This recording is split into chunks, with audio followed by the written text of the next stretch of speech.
Hi నమస్తే, నా పేరు సుబ్బారావు.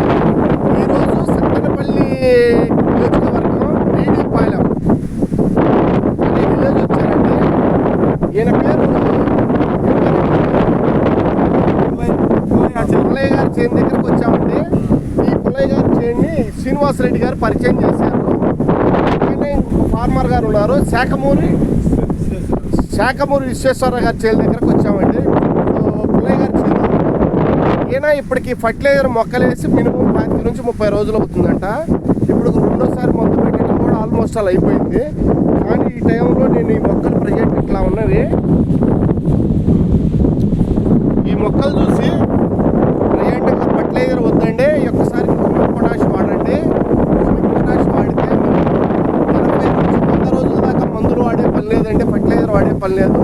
అట్లా ఫర్టిలైజర్ వాడకపోవటం వల్ల నల్లి, తామరపప్పు, తెల్లదోమ ఇవి చాలా తక్కువ ఉంటాయి. ఎందుకంటే తీపి తక్కువ ఉంటుంది కాబట్టి ఫర్టిలైజర్ వాడకపోతే తీపితనం అనేది రాదు. కాబట్టి మొక్క ఆరోగ్యంగా కింద రూట్ వ్యవస్థ బాగా పెరిగి మొక్క బాగా ఎదుగుదల ఎక్కువ వచ్చి ఎక్కువ దిగుబడి రావడానికి అవకాశం ఉంటుందని పుల్లయ్య గారికి చెప్పాను. పుల్లయ్య గారు ఈ 2-3 రోజుల్లో హ్యూమిక్ పొటాష్ అనేది ఎదబెట్టమని చెప్పాను. ఖచ్చితంగా చేస్తా అన్నాను.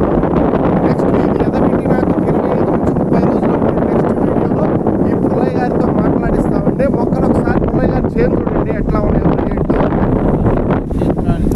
విభో సీడ్ కంపెనీ వారికి చైత్ర అనే విత్తనం వేశారండి. ఈ పుల్లయ్య గారు ఇప్పుడు ఈ చేను 3 ఎకరాలంట.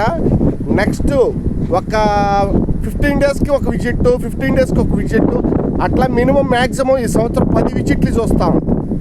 ఖచ్చితంగా ఈ ఏరియాకి కూడా హ్యూమిక్ పొటాష్ అనేది అలవాటు చేద్దాం. ఈ సత్తెనపల్లి నియోజకవర్గం వచ్చామండి. నెక్స్ట్ ఒక 15 డేస్లో ఈ పుల్లయ్య గారి చేలో హ్యూమిక్ పొటాష్ పెట్టినాక నెక్స్ట్ వీడియోలో మళ్ళీ కలుద్దామండి.